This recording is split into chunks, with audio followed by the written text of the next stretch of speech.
Très bien, bonjour à tous, il est 15h30 passé. Je vous propose de commencer cette quatrième et dernière table ronde de la journée. Les retardataires nous rejoindront en cours de route. Merci à tous de votre présence à cette table ronde qui est donc dédiée à l'après-Covid-19 et aux solutions pour assurer la pérennité et la résilience du transport de marchandises en toute situation, en l'occurrence en situation de crise, et sur les solutions également pour assurer sa résilience tout en contenant son niveau d'émission. Je suis Constance Lofay, je suis directrice démonstration sur les territoires. Donc, en quelques mots, j'accompagne les projets de mobilité des territoires et les projets d'expérimentation des adhérents. Et j'animerai donc cette table ronde. Quelques règles avant de commencer. Merci de bien penser à garder vos micros ou mettre vos micros en mute. Même chose pour vos caméras. Merci de les couper si vous n'êtes pas intervenant de façon à faciliter l'enregistrement vidéo. Et puis, on vous demandera de vous manifester via le chat pour poser une question ou si vous souhaitez intervenir. Nous avons prévu un temps d'échange avec les participants en fin de table ronde. Et bien sûr, n'oubliez pas de rallumer vos micros lorsque nous vous donnerons la parole. Avant de vous présenter nos intervenants, quelques mots sur cet événement. Donc, comme vous l'avez compris, c'est une table ronde qui s'inscrit dans une journée plus globale dédiée à la mobilité en temps de crise. L'ambition de cette journée, qui est donc organisée par le pôle de compétitivité CARA, est de croiser les retours d'expérience du réseau, de partager les bonnes pratiques en temps de crise, quelque sorte de capitaliser sur les différents enseignements de la crise, mais aussi d'imaginer l'avenir et d'aborder les solutions pour assurer le bon fonctionnement des services de transport en toute situation et avec un impact environnemental moindre. Avec nous pour parler justement de ces solutions aujourd'hui, Vincent Talon, fondateur d'Andarta Robotics, qui développe l'intelligence des robots de la marque Twinswheel. Pascal Mechevant, co-gérant de Mechevant Frères, entreprise de transport et logistique. Noël Comte, président de Sotradel, transporteur. Et David Biandon, directeur qualité, hygiène, sécurité, environnement, innovation, également chez le transporteur Sotradel. Alors, pour ceux qui étaient présents avec nous, nous avons parlé lors de la précédente table ronde de l'impact de la crise du Covid-19 sur le transport de marchandises en termes d'activité et d'image de la profession. On a également vu que c'était une période assez exceptionnelle qui avait mis en lumière un réel manque d'informations sur l'état et la disponibilité des infrastructures de transport avec des cas assez anecdotiques sur tout ce qui est infrastructure sanitaire ou de restauration. Est-ce qu'aujourd'hui, en tant que transporteur, et je m'adresse dans un premier temps aux deux représentants que nous avons aujourd'hui de Sotradel, est-ce qu'aujourd'hui, suite à cette crise, vous réfléchissez davantage à la résilience de votre activité pour anticiper de futures crises? Et dans le cas de la pandémie, on a pas mal parlé de solutions sans contact. Est-ce que c'est des solutions qui sont privilégiées aujourd'hui? Est-ce que vous tournez davantage suite à la crise et peut-être même pendant la crise vers des solutions de digitalisation, voire d'automatisation? Bonjour, donc je suis David Biandon. Donc en effet, en termes d'évolution suite à la pandémie, il y a eu plusieurs choses qui ont été mises en avant. Donc déjà, le TRM s'est montré relativement résilient, puisqu'on a été relativement plébiscité pendant les 3 mois, même si maintenant on revient pour des mal vus, voire des malvenus. Toujours est-il, pendant la période de pandémie, tout le transport de marchandises alimentaires, sanitaires a été assuré. Le transport des autres marchandises a été suspendu, mais plutôt du fait de nos clients qui stoppaient leur activité que du fait des transporteurs. Donc on a su s'adapter. Maintenant, il est vrai qu'on a tiré certains enseignements de cette pandémie et je pense que demain, il y a un certain nombre de choses à mettre en œuvre. Donc on a commencé à travailler sur certains sujets. Notamment, il y a 2 volets, donc c'est l'accueil des conducteurs sur les zones industrielles, que ce soit aussi bien des sites qui sont industriels avec des niveaux de sécurité très exigeants, mais également des sites classiques.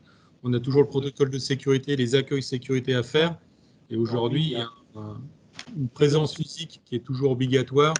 Et c'est des choses sur lesquelles il faut qu'on travaille pour dématérialiser la présence des documents, l'émargement de ces documents-là dans un premier temps. Mais également, il faut qu'on aille également plus loin sur la partie dématérialisation des lettres de voiture, des choses comme ça. C'est des choses qui étaient en développement. Le problème, c'est qu'il y a toujours un problème législatif dessus, sur la responsabilité des différentes parties prenantes lorsqu'il y a la livraison ou enlèvement de marchandises. On a vu notamment des cas sur des livreurs plutôt de marchandises où ils avaient des pads et par le souci de pandémie de réduire le contact au maximum, émargeaient pour le compte de la société qui était en réception, repartaient sans qu'on puisse même faire une vérification. Donc là, ça crée quelques tensions au départ pour que ça se mette en place, pour qu'il y ait une communication qui soit réalisée correctement. Donc ça a été un petit peu des points d'échauffement dans un premier temps, puisqu'on n'était pas préparé pour ce genre de choses.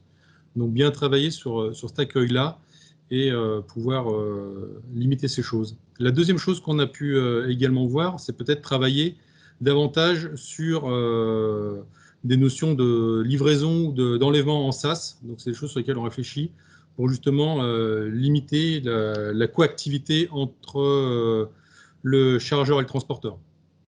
Après, c'est des choses, on peut le faire, ça se fait déjà sur souvent des livraisons de nuit ou des livraisons dans des horaires décalés, mais sur des livraisons de jour, c'est des choses sur lesquelles aujourd'hui on se tourne pour également couper cette chaîne de contamination possible en cas de pandémie.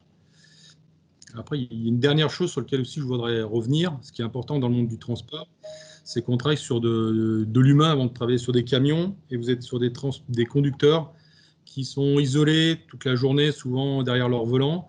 Et le fait de tout dématérialiser, on risque de couper un peu le lien qu'il y a avec le client potentiel, avec d'autres personnes. Et voilà, ça peut être quelque chose qui peut peut-être être mal vu, donc mal perçu, mal vécu. Donc il est peut-être délicat de travailler sur ce sujet-là, en tout cas bien y réfléchir avant de le mettre en place. Merci David Biandron. Effectivement, peut-être pour mettre en perspective votre discours, est-ce que vous pourriez présenter peut-être en quelques mots Sotradel pour qu'on situe quel type d'entreprise de transport il s'agit en termes de nombre de camions, d'employés?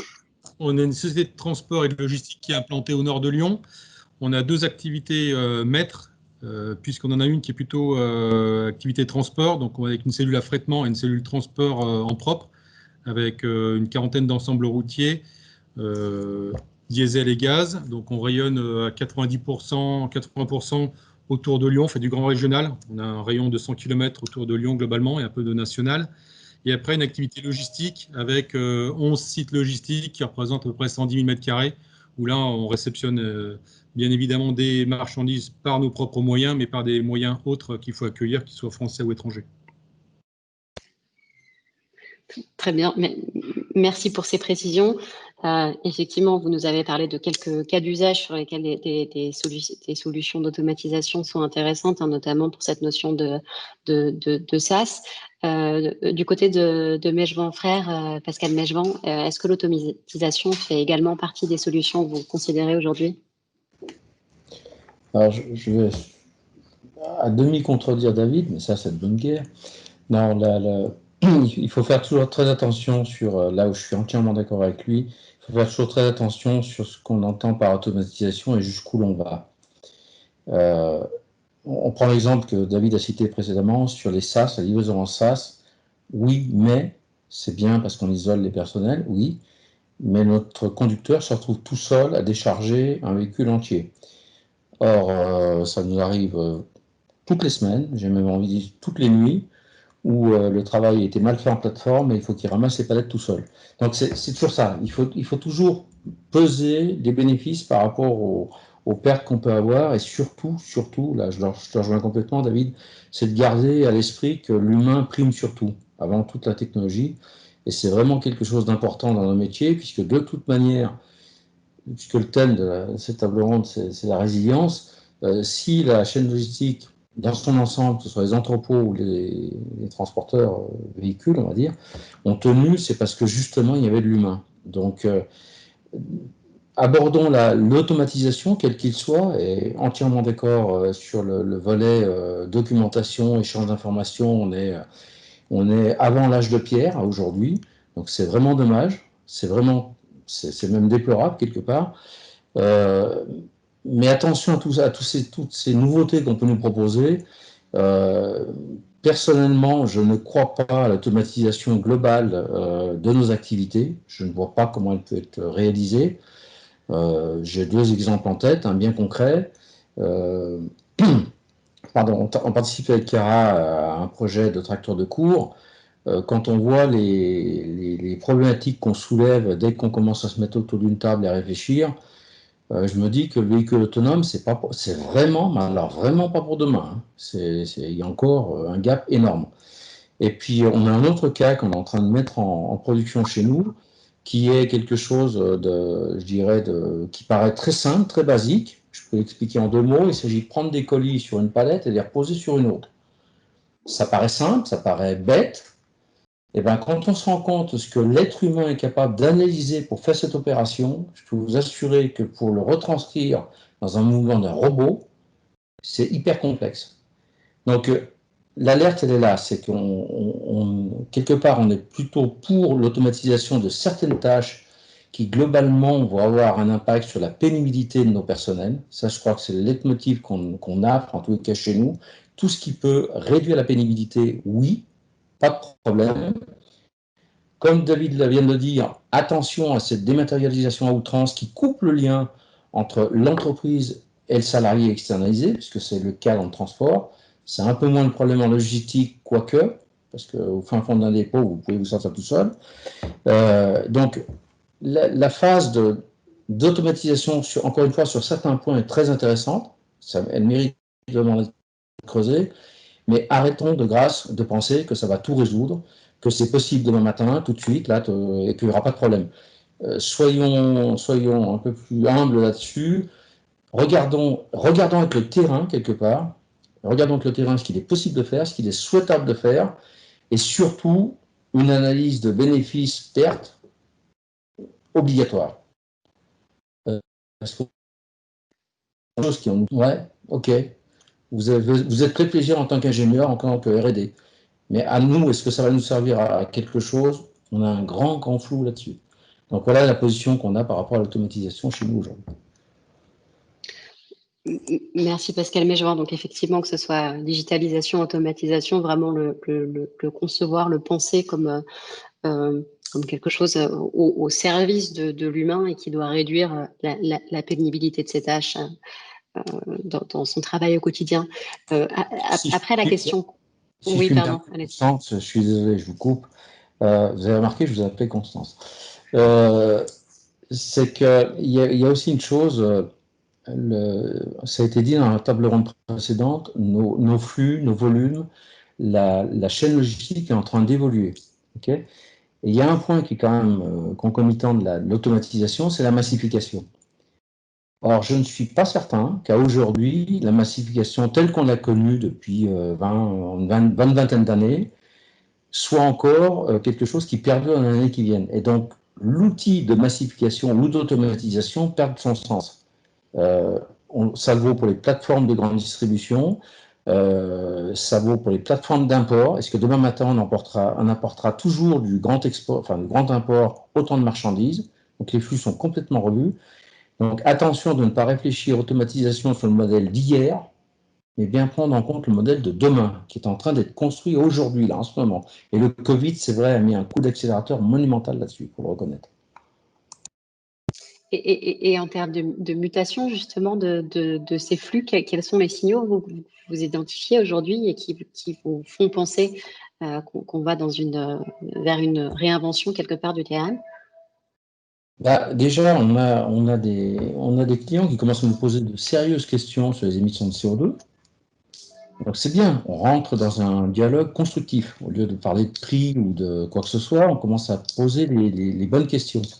Automatiquement, nous, on a des outils à disposition, puisque les transporteurs sont quand même pas à l'âge de pierre. On a beaucoup de choses. On travaille tous plus ou moins, enfin, il y a de plus en plus d'entreprises qui sont labellisées au niveau du CO2. Il y a beaucoup de choses qui se font, il y a beaucoup de choses en interne dans les entreprises. Donc, ces notions de CO2, on les connaît, on commence à bien les maîtriser.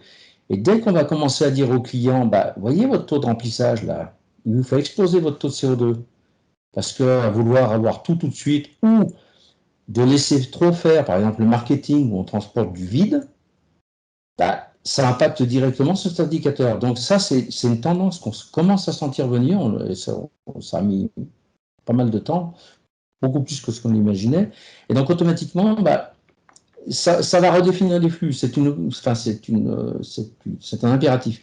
Et l'autre aspect aussi, c'est que nous, on est plus en phase avec la distribution finale, les volumes changent, les habitudes de consommation changent, on ne transporte plus les mêmes choses avant et après Covid.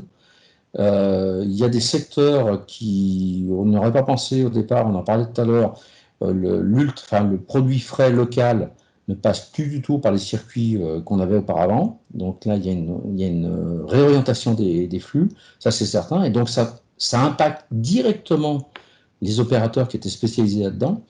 Globalement, sur la grande surface, on a quand même c'est plus qu'un frémissement. Je pense qu'il y a un vrai virage. Donc attention encore une fois de bien prendre la température au plus près du terrain pour ne pas se tromper sur les outils à mettre en place demain et sur aussi qu'on arrête de grâce de penser que dernier kilomètre. La logistique, c'est une chaîne globale. Donc, merci Pascal. sur l'ensemble de la chaîne. Merci Pascal. Pour ce qui est justement de prendre la température du terrain, alors pardon, mais je vais aller plutôt sur le volet dernier kilomètre pour le coup et activité logistique avec Vincent Talon. Attendez, il en faut, et on en fait tous. Nous, avec nos 44 ans, on fait aussi du dernier kilomètre. On se comprend bien, effectivement. L'idée, c'est d'avoir cette vision globale. Et du coup, Vincent Talon, en tant que constructeur de robots autonomes, est-ce que vous sentez que le marché est prêt finalement aujourd'hui pour des solutions automatisées? Est-ce que vous avez eu plus de demandes suite à la crise? Et est-ce qu'on sent peut-être également une évolution de la perception du grand public par rapport à ce type de solution-là? Bonjour à tous. Donc, effectivement, chez TwinSwil, on développe des droïdes de logistique, donc des robots qui font du transport de fret et notamment pour réapprovisionner les magasins du centre-ville, pour faire de la livraison en B2B dans les centres-villes. Alors, effectivement, on voit de plus en plus de demandes en Europe, mais l'Europe est un peu à la traîne par rapport notamment aux USA ou à la Chine, où là, sur ces marchés-là, les choses sont en train de complètement exploser. Juste un titre d'exemple, notre plus gros concurrent Nuro, donc c'est SoftBank qui est derrière, prévoit une production de 3,88 millions de robots de livraison que pour les USA entre 2025 et 2035. Si on revient plus chez nous, vous avez noté qu'aux dernières élections, quand même, il y a eu quelque chose qui s'est passé au sein des villes. Alors c'est politique, peut-être que ça changera dans 5 ans, mais en tout cas, on voit bien que la mise en place des ZFE et la fermeture de toutes les villes à la voiture et en particulier aux camions et aux gros camions. Alors qu'en même temps, avec le Covid et avec les habitudes de consommation qui changent, on voit une explosion de l'e-commerce et de la livraison des courses à domicile. Donc, il faut proposer à ces villes des nouvelles solutions de gérer leur logistique, d'avoir une logistique verte dans les centres-villes avec de petits véhicules, le gros véhicule pour alimenter le supermarché la nuit sans bruit et des petits véhicules pour alimenter des plateformes, des points relais qui n'ont pas de stock à cause de la pression financière immobilière de ces petits stocks où les gens vont venir chercher leurs colis. On ne va pas livrer les gens chez eux, mais les gens viendront chercher leurs colis dans des points relais qui seront dispatchés tous les 500 ou tous les 200 mètres dans la ville pour avoir cette massification, pour éviter que les gens prennent leur voiture pour aller chercher 2 kilos de colis. Et sur la partie acceptabilité, donc nous, on mène des expérimentations notamment à Montpellier sur de la logistique urbaine où on va venir réapprovisionner les magasins en produits frais, donc tout ce qui est métier de bouche, restaurateur, bar, boucher, charcutier, depuis des hubs de logistique qui sont en hyper-périphérie du centre-ville. Donc on alimente ces hubs de logistique depuis les mines et on va dispatcher en autonome les produits frais dans le centre-ville. La même chose côté colis avec la Poste notamment, pour échanger les colis entre les bureaux de poste, mais aussi entre les partenaires, les commerçants partenaires, que ce soit pour rentrer du colis ou pour sortir du colis de l'e-commerce. Donc quelque part, sur cette acceptabilité, clairement, on travaille énormément ce volet-là sur le point de vue social et innovation. Et ce qui est important, c'est de bien expliquer aux gens les apports de cette nouvelle technologie qui permet d'apaiser fortement la logistique dans ces centres-villes, de la rendre beaucoup plus verte.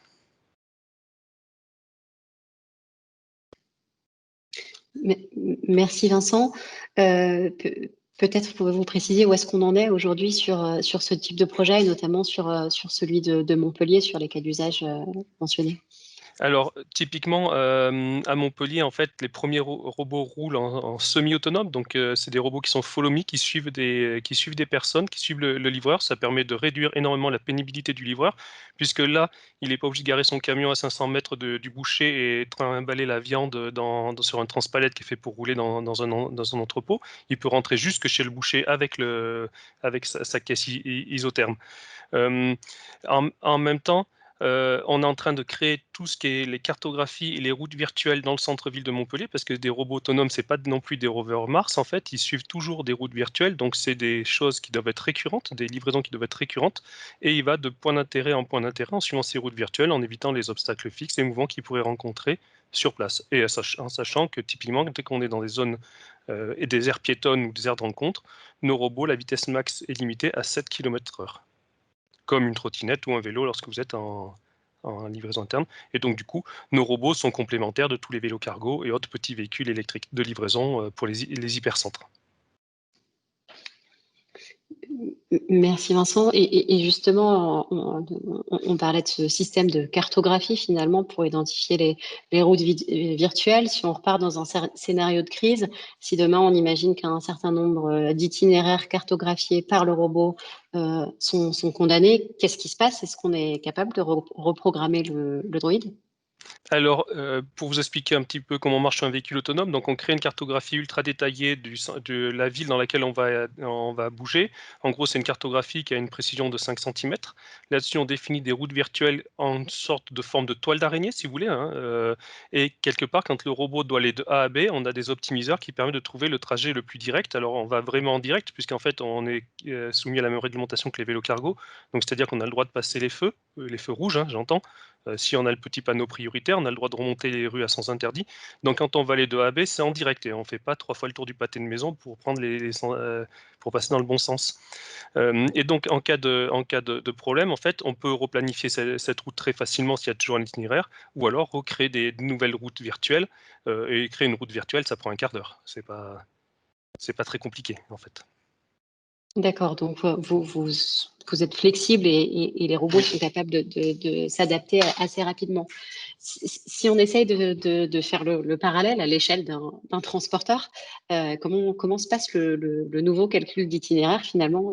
Est-ce que c'est chaque transporteur qui se débrouille à son échelle pour trouver des alternatives? On a parlé un peu plus tôt du manque d'informations en temps réel sur l'état des infrastructures autoroutières pendant la pandémie, et de l'intérêt d'avoir des outils finalement qui nous permettraient de connaître en temps réel l'état des infrastructures, mais aussi, allons un peu plus loin, de faire des simulations pour identifier des alternatives en cas de crise. Sans ces outils aujourd'hui, comment est-ce que ça se passe concrètement? Comment est-ce qu'on se débrouille et comment est-ce que, selon vous, on pourrait optimiser la façon dont ça se passe? Bon, en ce qui nous concerne, ce qu'on a pu voir dans le cadre de problématiques liées à un contexte environnemental ou pandémique, chacun se débrouille, entre guillemets, dans son coin pour définir les parcours qu'il va prendre pour pouvoir livrer la marchandise dans un lieu donné. Donc ça, d'un peu chacun pour soi. Ce qu'on a pu voir, c'est que les décisions sont prises indépendamment des problématiques globales de la société et de notre secteur d'activité. C'est ce que vous avez évoqué tout à l'heure pour les aires d'autoroute, où les personnes qui sont gestionnaires ont fermé les accès aux sanitaires et autres sans se préoccuper de l'importance que ça pouvait avoir pour notre secteur d'activité. Donc ça, c'est des points qui sont relativement critiques pour nous quand on a des personnes qui font du découché. Après, pour ce qui est vraiment des problématiques qu'on va avoir au niveau du transport, Aujourd'hui, c'est vrai qu'il n'y a pas d'outils qui existent réels dédiés transport pour nous permettre justement d'anticiper les impondérables qu'on va avoir dans le cas d'un problème technologique ou sismique, etc. Encore quelques années, je me souviens, enfin, c'est pas très vieux dans le transport, mais il y a 10 ans, vous aviez des GPS qui étaient dits plus ou moins poids lourds, qui vous emmenaient sur des chemins d'éhalage, et vous vous retrouvez avec un 44 tonnes bouclé au bout d'un chemin, vous êtes obligé de le gruter pour lui faire demi-tour. Donc ça, c'était un peu problématique. Aujourd'hui, sur certains points, on n'a pas beaucoup évolué, et on se rend compte qu'on a encore des systèmes qui nous emmènent sur des portions de route sur lesquelles on n'est pas forcément les bienvenus. Donc ça, c'est une problématique. Et quand on est sur du transport, je pense qu'il faut également peut-être répondre intermodalité. Et sur tous les modes justement de transport, on a eu dans la région Rhône-Alpes, il n'y a pas très longtemps, une écluse qui a été hors service pendant quelques temps. Je ne pense pas non plus que dans ce schéma-là, il y avait justement un scénario de repli pour dire, bah, tiens, toute la marchandise qui doit transiter sur ce canal-là et du reste dans cette barge a justement un moyen, un backup pour pouvoir livrer sa marchandise. Donc peut-être faire de l'intermodalité, de pouvoir reprendre les marchandises, de les réorienter par un schéma qui est défini par la route ou par les voies ferrées, quand celles-ci sont en état de fonctionner également correctement. Je pense que par rapport à tout ça, on peut voir dans l'industrie, enfin dans la logistique ou dans l'industrie de la chimie ou autre, souvent on a des plans de continuité qui nous sont demandés pour pouvoir justement, en cas de défaillance de nos systèmes informatiques ou d'un certain nombre de choses, d'avoir des systèmes de repli pour pouvoir fonctionner. La problématique qu'on a aujourd'hui, quand on a des problèmes d'accès à certaines zones, il suffit qu'on ait un pont, comme on a pu voir à Gênes il y a quelques temps, on bloque tout le service et les transporteurs vont prendre la voie qui leur paraît le plus cohérent, mais sans qu'il y ait vraiment une cellule de crise pilotée par l'État qui puisse dire, attention, là, on a un tronçon qui est stratégique, si demain celui-ci venait à couper, eh ben, l'itinéraire, ce qu'on pouvait appeler avant l'itinéraire bis, à utiliser, c'est celui-ci.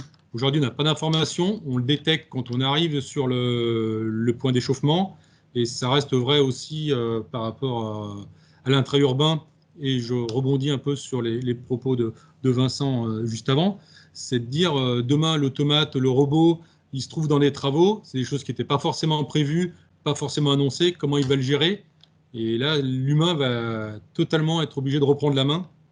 Donc la partie autonome est remise à mal pour ça.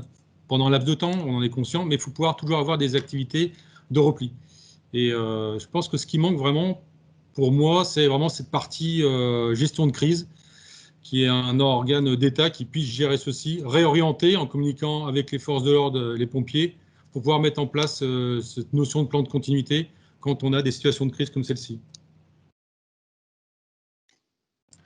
Effectivement, ce serait une cellule de crise il en découlerait quelque part un GPS spécifique pour les transporteurs de façon à ce qu'ils soient guidés sur les bons itinéraires de substitution quelque part. C'est un GPS, je ne sais pas, mais ça peut être un canal en tout cas qui est dédié à ce genre d'événement, parce qu'aujourd'hui, il est vrai qu'on n'a pas beaucoup de notions de repli. Vous allez avoir ça sur des radios sur l'autoroute où vous avez 2-3 informations. Après, quand même pas piloter un 44 tonnes avec Waze pour savoir quand est-ce qu'il y a des travaux, des choses comme ça. Enfin, c'est pas très crédible. Donc, il faudrait qu'on ait quelque chose où on peut justement orienter les camions qui passent pas dans une agglomération où on sait que ça peut créer des perturbations, on est conscient, mais qu'il y ait des choses qui soient acceptées pendant un laps de temps pour justement permettre la continuité de nos activités.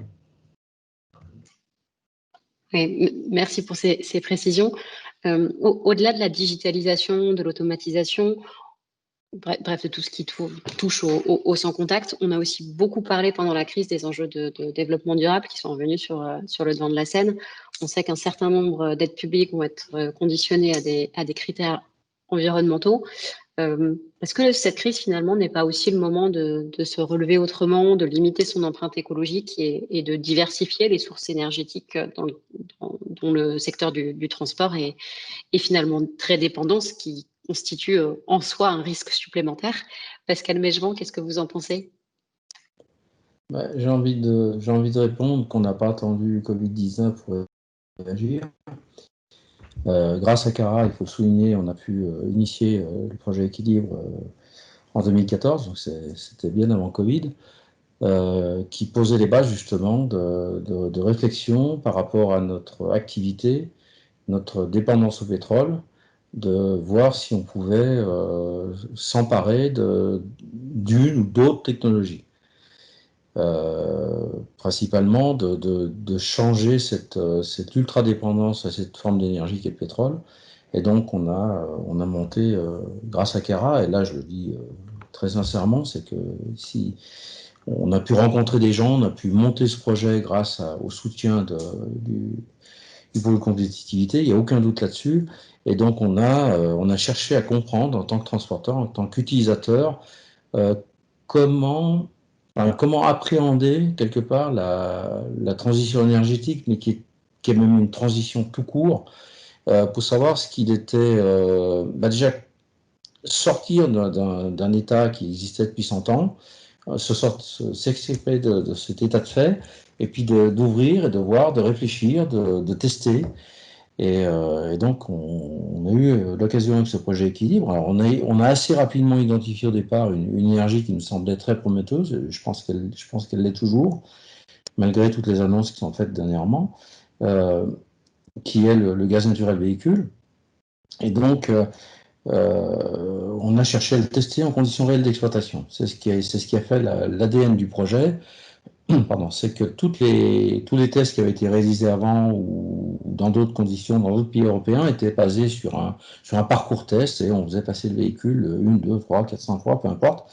Nous, ce qu'on a pris comme parti dès le départ, au niveau des 6 transporteurs qui participent au projet, c'était de dire on veut tester ça dans nos conditions réelles d'exploitation. Et donc de noter réellement les gains ou les pertes aussi, de ce changement de paradigme.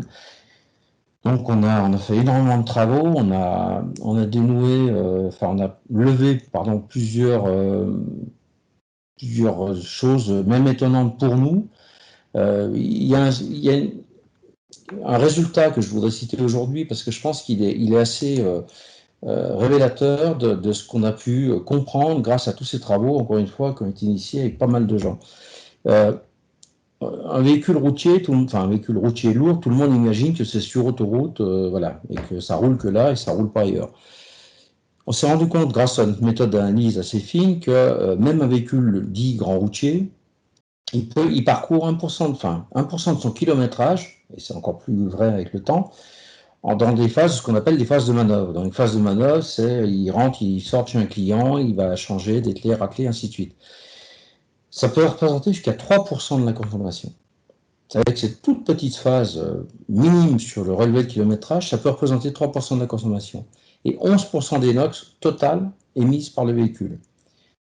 Si là, par contre, on parle d'un 44 tonnes qui fait de la distribution, ce qui est le cas, par exemple, des véhicules de David qui font beaucoup de distribution régionale, ça fait 4% du kilométrage, ça peut représenter jusqu'à 14% de la consommation totale et jusqu'à 29% des NOx émises dans la journée par le véhicule. Donc la question par rapport à cette transition, c'est ce que nous a appris le projet, c'est de se poser les bonnes questions et d'avoir les bons items pour réfléchir, les bonnes valeurs, les bonnes données. Et là, en l'occurrence, ça rejoint la justification, entre autres, du tracteur de cours, par exemple, électrique, parce que là, je suis pour l'électrique dans ce cas-là, c'est le cas de dire, il n'y a aucun problème avec ça. On voit qu'on peut avoir un bras de levier énorme sur la consommation du véhicule roulant, qui fait des trajets plus grands, sans s'arracher les cheveux pour l'éco-conduite ou quoi que ce soit.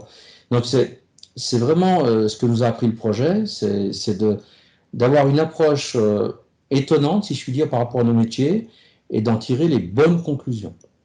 Donc la transition énergétique, ce que vous voulez, la transition tout court, elle passera justement, on le pense, on en est convaincu au sein d'Équilibre, elle passera avant tout par l'expérimentation terrain pour comprendre les choses, vraiment les comprendre, les analyser, les modéliser. Et là-dessus, des gens comme l'UGE, l'Université Gustave Eiffel, qu'on a pu rencontrer grâce à Cara, par exemple, sont des gens qui peuvent nous apporter énormément là-dessus.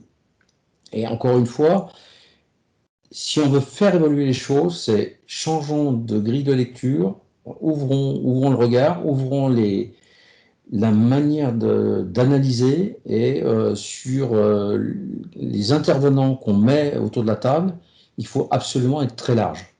C'est-à-dire que pour réussir notre transition écologique et énergétique, et aussi économique d'ailleurs, il faut par exemple qu'on ait clairement des ONG avec nous. Ça peut paraître bizarre, mais c'est comme ça qu'on va réussir, qu'on va ne pas se tromper surtout. Parce que la plus grande crainte que j'ai aujourd'hui, c'est qu'on se trompe de solution. C'est vraiment la crainte que j'ai aujourd'hui. D'où l'importance effectivement des expérimentations de terrain pour avoir un bilan scientifique rigoureux de l'intérêt d'une solution en situation d'exploitation. Je me permets de préciser que Sotradel était également engagé dans le projet Équilibre et donc fait partie de ces transporteurs qui ont quelque part initié la transition énergétique il y a bien longtemps déjà. Est-ce que vous pensez que donc, ces expérimentations, très bien, je pense qu'on est tous convaincus que c'est un bon moyen d'aller de l'avant. Encore faut-il que la communauté des transporteurs soit volontaire sur le sujet. Est-ce que vous pensez peut-être côté Sotradel qu'aujourd'hui il y a un nouvel élan ou qu'il y a encore aujourd'hui du travail à faire peut-être sur la réglementation, notamment pour accélérer, donner véritablement un coup d'accélérateur à cette transition énergétique dans le domaine du transport de marchandises? Alors pensez bien à rouvrir votre micro s'il vous plaît.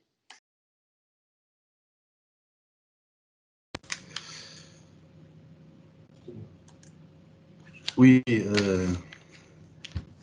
on parle souvent des problèmes, et on se cache derrière les problèmes alors que les solutions, on ne les travaillera que tous ensemble de façon transverse, public-privé. Aujourd'hui, la problématique de l'environnement, elle est mal vécue. Elle est mal vécue parce qu'elle est vécue comme une contrainte par les transporteurs, elle est vécue comme un enjeu politique, enfin, un enjeu électoral par les politiques. D'où une expression qui varie en fonction des origines, des chapelles politiques, donc il n'y a pas d'harmonie. On va du laisser faire, laisser passer sans considération parce qu'on se voile la face du côté du politique, à la mesure drastique, voire coercitive, et ce qui fait qu'en dans cet éventail, on a des solutions réglementaires de circulation, d'accès à certains territoires qui sont complètement multiformes et qui constituent pour nous, enfin nous utilisateurs de ces voies, qui constituent un brouillard comme pour tout usager de la voie publique, notamment urbaine. Alors, un peu impuissant, le transporteur, il est face à ça, comme l'est l'agriculteur face au traitement de ses produits. Il faut pas mettre de produits chimiques, sauf qu'il met bien que ce que la science a pu produire. Donc il faut se dépêcher à ce que la science prenne l'avant sur l'attente du citoyen, consommateur, pour que l'agriculteur, qui n'est que la cheville ouvrière, et donc chez nous, transporteurs, cheville ouvrière, qui faisons l'interface entre la production et la consommation. Avec des phases très différenciées, Pascal l'a dit, la valeur d'usage des carburants, la valeur d'usage des matériels, et non pas le plaisir d'avoir un camion plus gros que celui du voisin pour faire moins bien. Et du coup, notre profession, trop souvent, se met en situation de stand-by. On fait comme le hérisson, on se protège, et puis on attend que les coûts viennent. Et on ne sait jamais d'où ils viendront, on ne sait jamais de quelle mène. Alors, il y a deux façons quand on est face à un mur, c'est effectivement de se taper la tête contre, et l'autre solution, c'est de contourner le mur, d'essayer de refaire un cap le plus vertueux possible, et ça a été d'ailleurs l'essence même d'Équilibre, en disant, nous voulons savoir ce que nous sommes, ce que nous faisons, parce qu'on nous dit tout et son contraire, de façon un peu dogmatique, alors que c'est la pratique vérifiée qui peut permettre de trouver les clés pour débloquer la situation. Alors ça, moi, je ne me fatigue pas de faire, heureusement, un appel à mes pairs. Ne soyons pas des suiveurs, parce que si nous sommes suiveurs, nous allons nous agacer, nous allons perdre notre temps, notre vie peut-être, entre des solutions diamétralement opposées, toujours dogmatiques et jamais vérifiées.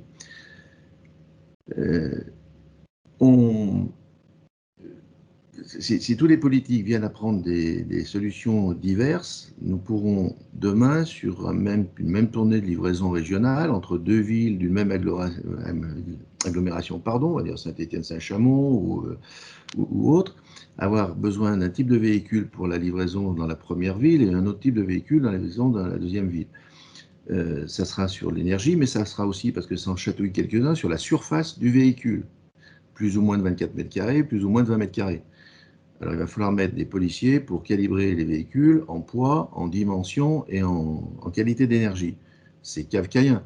Donc il est temps que nous proposions des solutions globales. Ça a été dit, pourquoi pas avec effectivement des ONG, pourquoi pas avec la représentation citoyenne, et que nous prenions un peu la plume par le lobby de nos représentants nationaux, nos politiques, pour prescrire des conditions, même si elles sont difficiles, on les surmontera, mais qui sont au moins homogènes et durables. Durables parce qu'on n'a pas la capacité dans nos métiers de changer de matériel du jour au lendemain. Donc il faut qu'on ait la visibilité, le temps d'amortissement d'un camion, d'un tracteur, d'un moteur. Mais il faut bien qu'il y en ait un qui mette le pas devant l'autre. Et ça a été la volonté des membres d'Équilibre, côté transporteur-utilisateur, c'est de dire, on a fait nos tests avec le gaz, il répond à l'essentiel de nos besoins, on y va. Sauf qu'en face, on n'a pas de station GNV en proximité. Quand on interroge les fournisseurs gaziers, pétroliers, nous disent, quand il y aura des camions, on mettra des stations. Alors ça peut durer longtemps. Nous avons fait le sacrifice de faire 40 km pour aller faire notre plein pendant 3 ans au moins, pour qu'enfin, cette année, au mois de juillet, on a pu avoir une station de proximité sur Villefranche-sur-Saône, dont tout le monde se dit « Ah, mais si j'avais su avant qu'elle soit là, j'aurais commandé au début de l'année mes tracteurs au gaz plutôt que gasoil. » Eh bien oui, il va peut-être falloir attendre un cycle de camions pour que ces transporteurs qui étaient un peu timorés, basculent, sauf à ce qu'ils payent les conséquences de leur manque d'initiative, leur manque d'ambition. Mais à un moment donné, il faut bien qu'il y en ait un qui avance. Et je suis convaincu que c'est toujours l'entreprise qui donne le là. Et c'est parce que l'entreprise ne fait pas que le politique, et c'est pas péjoratif, le politique il fait ce qu'il veut, il représente c'est la représentation nationale, mais va édicter des règles qu'il pense être les siennes, et quand un maire aura prescrit des interdictions, il aura beaucoup de mal avec sa majorité qui est souvent fragile, à obtenir une majorité confortable pour revenir en arrière. Et puis, éthiquement, même, on lui reprocherait de faire des allers-retours. Donc finalement, on va se retrouver avec des situations très difficiles, tout simplement parce qu'on n'aura pas fait valoir ce qui est possible dans les médias, de ce qui est possible à terme et en le graduant, de ce qui est fondamentalement impossible tant que la science n'a pas produit ce qu'on est en capacité d'apprendre. Dernier point sur les zones faibles émissions. Aujourd'hui, on aimerait qu'elles soient figées dans le temps. Les pics de pollution qu'on nous annonce par un arrêté préfectoral à 17 h pour l'interdiction demain matin de circuler avec des cartes critères 2 ou des normes Euro 2, 3, 4, voire 5, je préférerais qu'on ait des interdictions de circuler à partir de janvier prochain avec tout véhicule inférieur à Euro 5 par exemple, et puis un an après Euro 6, et puis après gaz, hydrogène ou électricité, plutôt que d'être l'arme au pied en disant est-ce que ce soir à 17 h, il n'y aura pas une mauvaise nouvelle qui va faire qu'on va devoir changer notre plan de transport, décharger les préchargements qu'on a fait pour les remettre dans des véhicules adaptés? C'est créer des surcoûts. Les surcoûts qu'ils payent, nous, oui, en première phase, mais qu'ils payent in fine, c'est quand même le consommateur.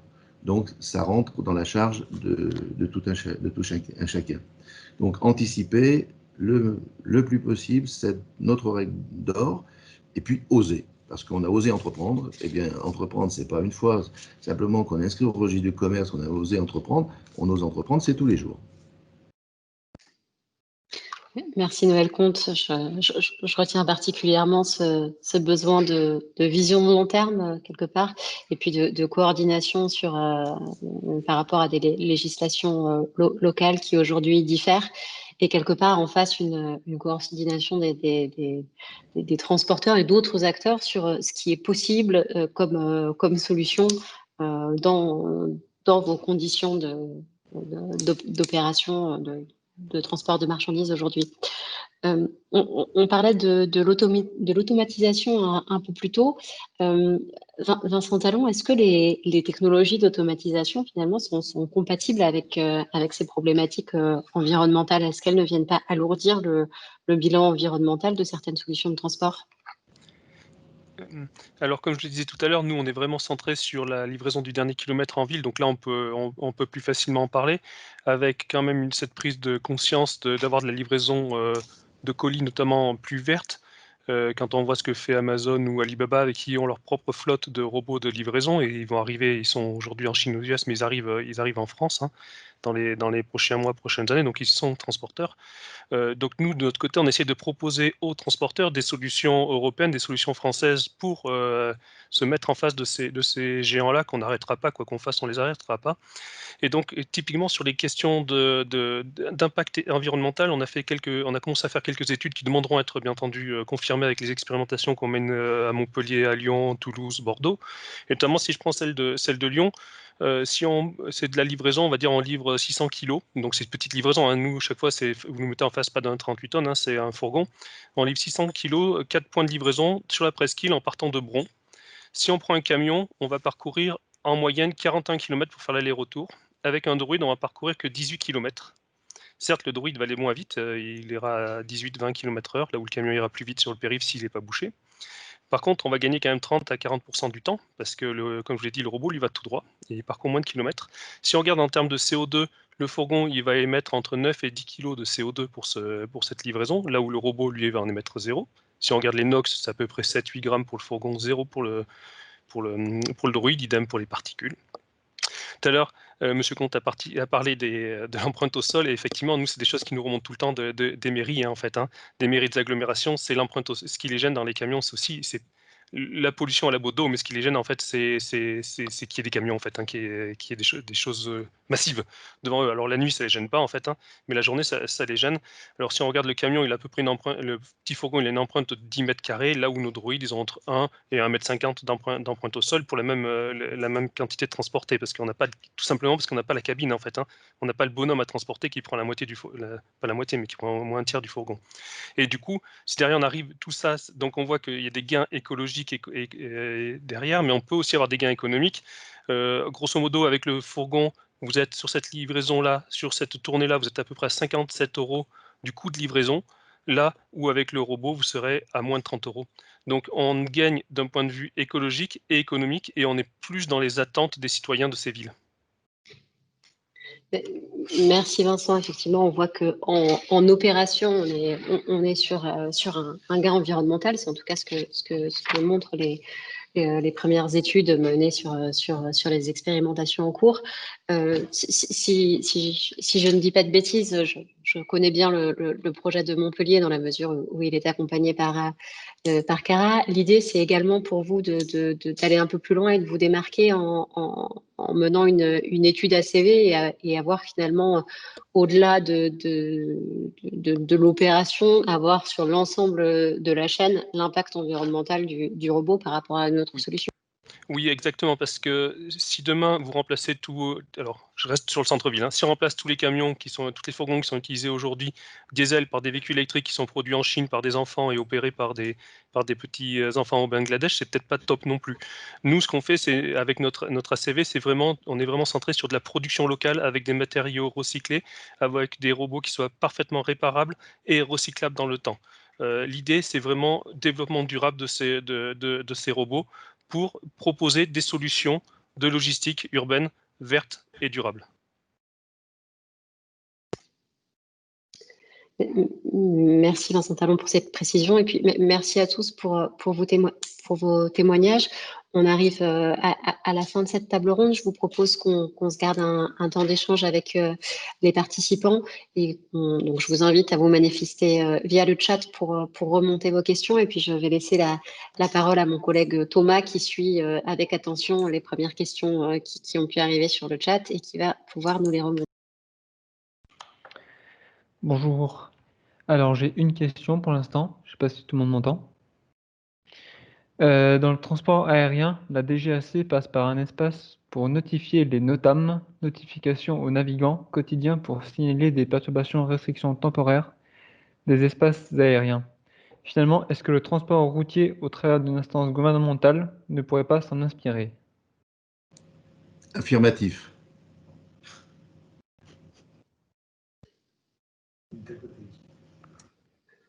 Et effectivement, ça peut peut-être nous inspirer pour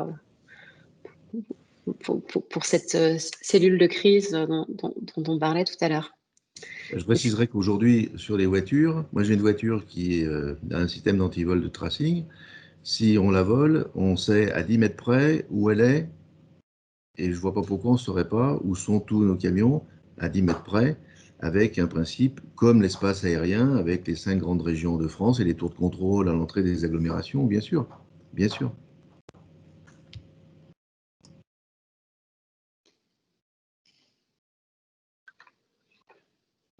Merci. D'autres questions peut-être qui arrivent? Je vous invite soit à vous manifester par le chat, soit également à lever la main si vous le souhaitez. On va attendre 2 minutes et puis s'il n'y a pas de questions, on va pouvoir conclure ici.